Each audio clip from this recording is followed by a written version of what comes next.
All right, what's going on? It's Bobby Skinner talking Giants with a free agent film breakdown for the Giants' new quarterback, Jameis Winston. Joins Tommy DeVito on the roster. We're obviously going to go through the good and the bad, and it's a quarterback where there's a ton of good and then there's a ton of bad.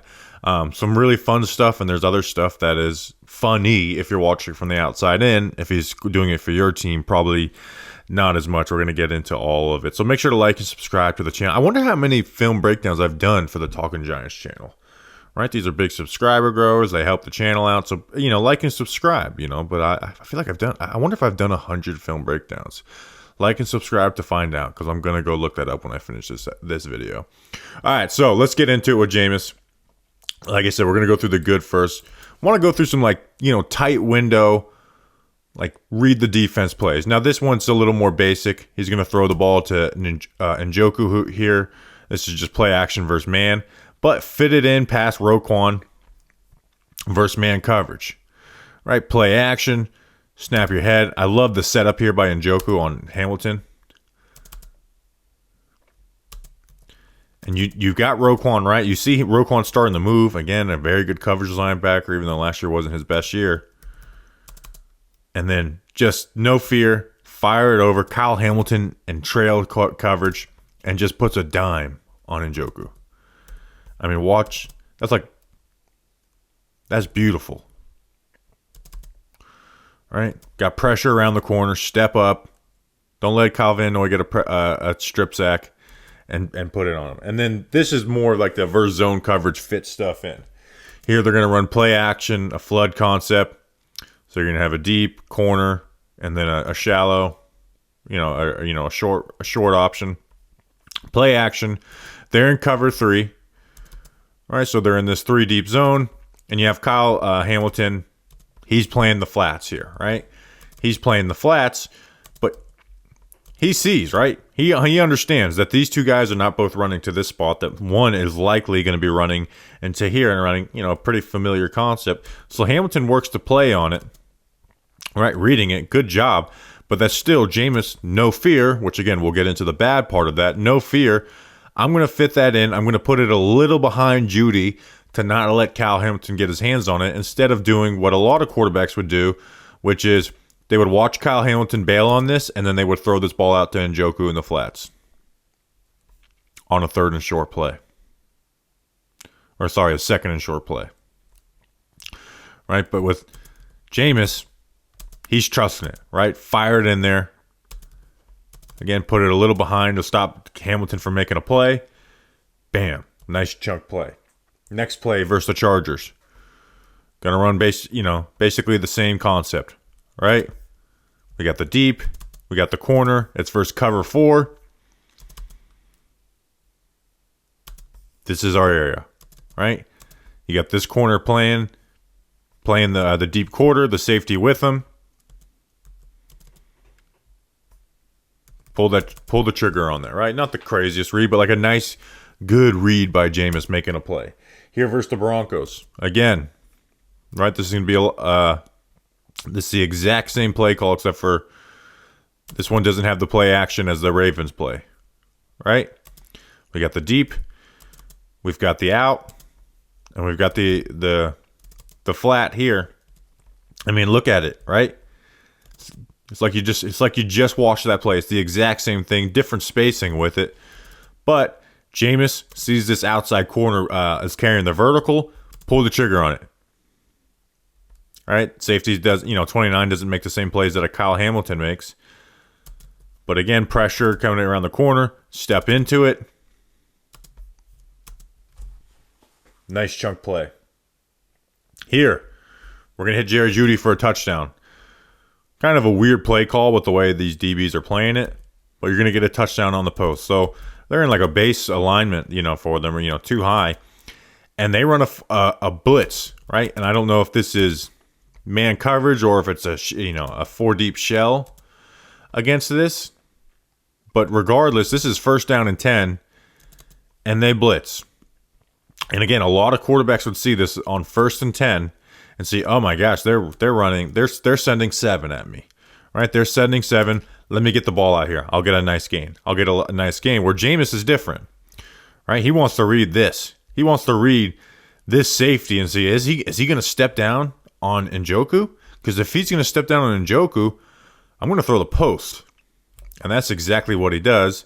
It doesn't hurt that this corner's playing with some really far outside leverage and playing from behind on this. And Jameis puts that ball on Jerry Jeudy. Right? Like he's going to go big hunting when he gets these opportunities. And Jeudy gets it. Got to feel really nice for Jerry Jeudy, you know? He had a crazy game in this, right? You get to have a celebration like this. Like being able to have success in the face of people that didn't value, that's got to feel really good for Jerry Jeudy. Would love. Doesn't it feel good to have success in the face of people who don't value you? Next play. Here in the red zone, play action. Now again, some of this, is this predetermined? I don't know. But they're running two guys out into this route. Right? And this guy's only occupying one player. So you have these three players this is their focus. And we fit that ball right over the linebacker, in between the safe. Just, hey, this player's working his leverage outside. PJ Locke hasn't got on it. Bam. You know, just out of reach for PJ Locke to make a play. And then you have stuff where it's the front side of the concept isn't there, and he'll get to the backside on these backside digs, which again are very, very valuable, right? You get these concepts versus man coverage, right? Putting a dig on the backside of a concept, like that's what the real deal coaches, really like, because it's like, all right, we're not going to get stuck on this or check down. Let's see if we get a nice little chunk in the middle of the field. So they try to run some type of rub route here. It clearly doesn't work on 3rd and short. So it doesn't work. They do good man coverage. Jameis sees that. Bam, let me get to the backside. Read the post safety. Put it on him. Right, like they're not running this rub front side for no reason. It's not there. Get off of it. Bam. Cedric Tillman catches a lot of these. I kind of like him, man. I think he might be a nice 700-800 yard receiver for the Browns. Again, same thing. This concept of high, we don't like it, even though he could, take the shot on this play. But we've got it versus man coverage. Cover one. They're bracketing the underneath. Get to the backside. Very similar. Right? You get these zone beating concepts. You get them versus man coverage. Right? Do you go for the check down, the quick pass? No, get to that backside dig. Here again versus the Chargers, right? Chargers going to be a little bit in this 2-man under, right? Bracket underneath, man coverage, and then keep the middle linebacker in the middle of the field, right? You've got this wave concept, right? So this is a play that the Giants are not wave, shock, right? You got the slot fade, you got the choice. Now, hey, you could throw the slot fade to Njoku versus man, but they're bracketing this. But if they're bracketing this, well, guess what's going to be open on the backside? The dig. And Jameis hits that consistently. So again, a guy who takes chances when he gets those zones, and when he doesn't get them, like let me get to the backside of this and try and get a chunk play instead of taking an easy check down or not doing anything with it. The next thing I want to go through is just kind of Jameis throws, right? Not, reading this zone coverage, but reading, man coverage most of the time and just making nice throws because, he's drafted first overall. Like Jameis can make some tough throws. So let's go through. I mean, here's the first one, right? You got play action, 4 verts. Right, snap the head. Njoku's, somewhat blanketed. Let Njoku go make a play. Right, DB's got his back turned. Let him go make a play. Bam. And then the plays that I really like are these out routes, right, which is a very valuable route, especially on these, 3rd and long downs. When you're throwing to the field. Again, throwing to the field. Right, this corner has outside leverage. Trust that your receiver is going to win that leverage back. Right, see where Jameis is letting go of the football. Right, that doesn't look like the right leverage. Right, but you're not going to have the matchup here. Again, this isn't like this is cover 3. Outside corner this is like man coverage, but trust it. And bam, and that's a nice throw. I mean, it looks better from the other view, right? That's a beautiful ball. Here versus the Chargers, right? Chargers again, outside leverage, soft. Now Judy's obviously cutting that thing short of, his cushion. But, the shallow cross, not going to be there. Throw the alert. Ball's out of our hand. Put it on Judy.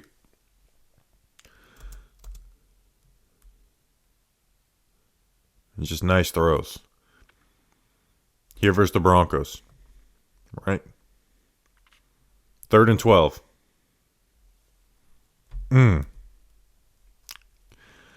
Converting on a 3rd and 12, right? Outside release. Able to, sell vertical. Ball's out. Ball's out. Great timing. Right? I mean, perfect placement. Moore's able to toe tap. Move the chains. Big boy throw.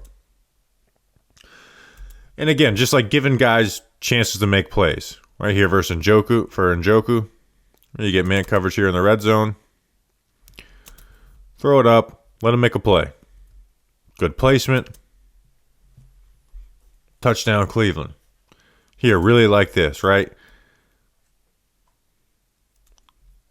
Down here. I mean, this is just nice placement. Again, Cedric Tillman made some plays.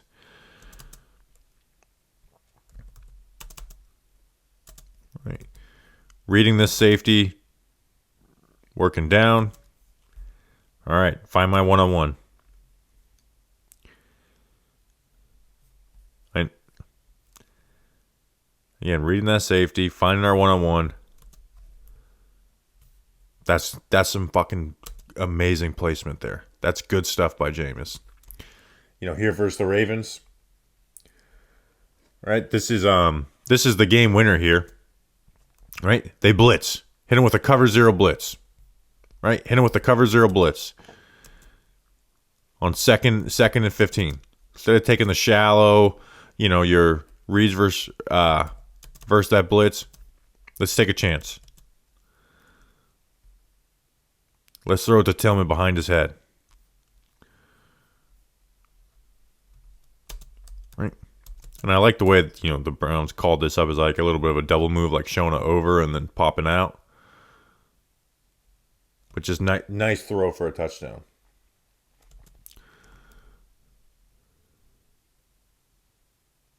And then Jameis is able to create, right? I mean, you can see him, nothing open, work up, and again, we've seen Jameis do this with the Florida State, with Tampa. This is the type of stuff that Jameis is able to do, work up and create. So again, Jameis can make throws. We're gonna get into the negative now. While you let some plays of him roll out, but like, there's a lot of negative, and the negative is really negative. But again, you're going to make plays. Your receivers are going to get yards, right? Darius Slayton, if he starts enough games, Darius Slayton will be second all time in Giants receiving. Malik Neighbors won't be complaining about targets, but the bad is bad. All right, so let's get into the bad with Jameis, and that's the interceptions and the dropped interceptions, right? Just the reckless, abandoned type plays, and there's lots of them. I mean, let's look at this first play here, right? We're here in the red zone. It's play action. It's first down, right? Ravens do a good job, right? They're underneath here. Maybe if you got on this early, you throw this ball out here to Njoku or something, but nothing's there. Just nothing is there. And what are we doing here? Like, again, I can't explain this. I cannot explain what we're expecting, unless you're expecting this wide receiver who's running across the back of the end zone to break inside, or this receiver. What did we expect here? Again, the decision to pull the trigger gets made right now. What are we looking at to throw into this spot right here? I mean, were you expecting Cedric Tillman to just stop? Like, what were you expecting to throw that ball? Because I truly can't figure it out, right? Like, this interception, I can figure out what went wrong, or dropped interception. That one, I don't know. Here, they're gonna run, this play action deep post with a dig and an over, and this play is just Jameis reading part of the field, right?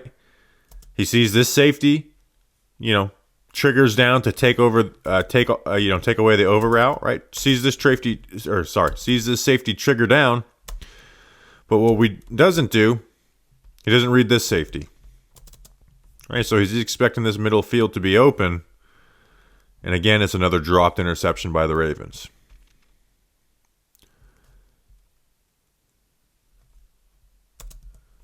Again, just reading one player.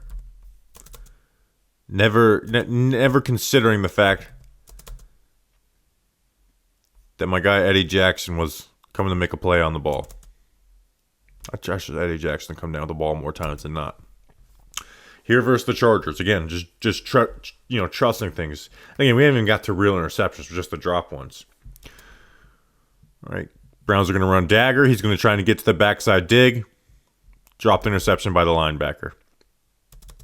Hey, dagger. Right? They got it covered. It's not going to uncover. They've got the clear out. They've got the dig. But what you can do, and again, this is on, this is 3rd and 10, right? Check this down. Maybe maybe he gets some yak. We want to get to the backside of this with just kind of hoping and trusting that this linebacker is gonna widen out. And instead, it goes through his hands. And you see how pissed he is. Again, the front side of it's not there. All right, let's get to the back side. We want to throw with anticipation. That's nice. What we don't want to do is throw the ball into the linebacker's hands.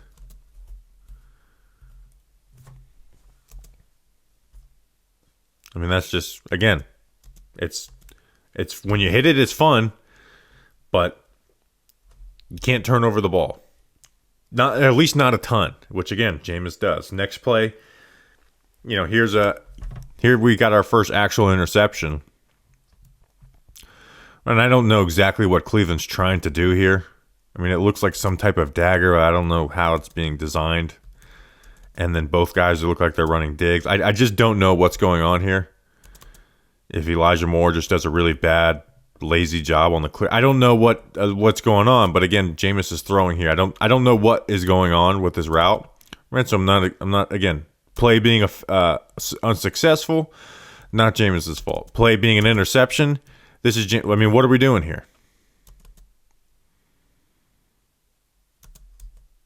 Why are we throwing this at this point? Right? Even if he runs this as a better clear out, he's not cleared it out.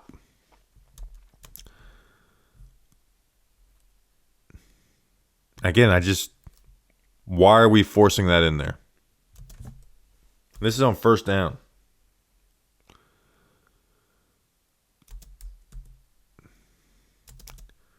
And hell, if he throws it in front of Elijah Moore, he might be able to make a play, but it still ends up behind him. It's just I don't know exactly what's going on there. Here down in the red zone, 2nd and goal. They're gonna run a spot concept.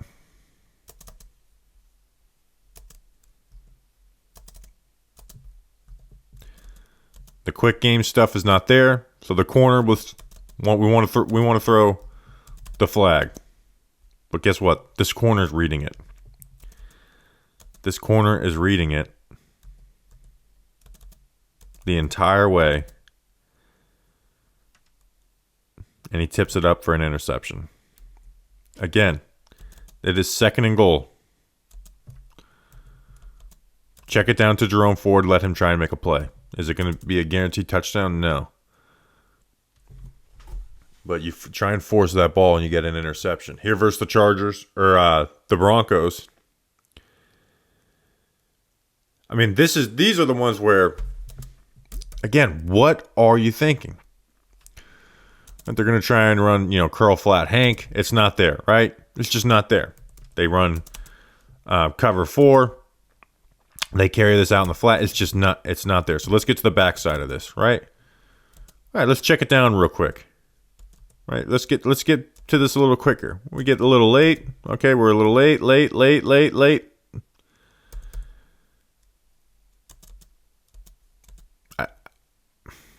What are we turn our eyes to it. What are we sitting here bouncing up for? What are we waiting for? I mean, it's like we're waiting for that defender to get in there to make an interception. Again. Pull it.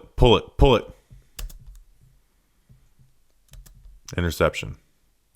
And you get left there the way. Here, down at the 2-yard line. Now, this one, game's not out of reach, but it's unlikely they're going to win. But, again, just predetermining that we're going to throw this to Njoku. Right? Just reading Locke. Make sure Locke stays out, inside leverage. You see the linebacker's flowing with this the entire time. I'm thinking maybe you can foot it over, but again, even then, the safety's probably going to get an interception and get put on our ass, Like, it's just ugly. And then, again, you just have throws that are bad, right? We talked about those out routes before. This time we run a speed out, 5-yard out. Kind of got the leverage you look for, but the ball gets thrown behind him. Interception. Another one that gets returned for 6. It's not even a bad read. It's just behind him. This is down by 2 in the fourth quarter. This ends the game, essentially, for the Cleveland Browns. That Monday Night Football game that we all remember. The Jerry Jeudy revenge game. Which, again, I think Jerry Jeudy did kind of get revenge, right? Like, he succeeded. He had one of his best performances and thrived in the face of people who didn't value him. Next play here versus the Chargers. Again, another first down play. They're running dagger. One, we're forcing it, right? Like, get off of this. This corner has inside leverage. You don't want to throw the dig. You don't want, he has inside leverage. It's not there. We force it. And it ends up in a safety's hands. Again, why are we so dead set on throwing that ball? And just, again, bad throws, right? Like that touchdown we had versus the Ravens that won the game. This was the play before, right? Like Kyle Hamilton rock hands on this play. I mean, this should have ended the game for the Ravens. Maybe it affects seeding. I don't even know, but just bad, But we look at that box score and 3 touchdowns, 0 interceptions. But I just showed you 4 dropped interceptions in that game. So again, Jameis, he's going to get you a lot of yards. He's going to have some wow plays. He's going to allow your wide receivers to make plays. And you're going to score points with Jameis for the most part. But what you're also going to do is turn over the ball and make it hard to win football games no matter how many points you score in that game. He's going to make it hard for you. So I hope you guys enjoyed the video. By the way, I did the math. This is the 154th film breakdown I've done for Talking Giants, whether it was pre-draft breakdowns, free agent breakdowns, or then the Giants draft class breakdowns. 154, finishing this one at 2:10 a.m. on a Friday night. I'm going to Miami this weekend for the races, but you know what? Nothing stops me from putting out the stuff for the people at Talking Giants because I want to grow this channel and be dedicated to it, right? Not just show up and do a podcast, but be dedicated to it. So appreciate you guys. We'll see you on the next one. Until then, let's go Big Blue.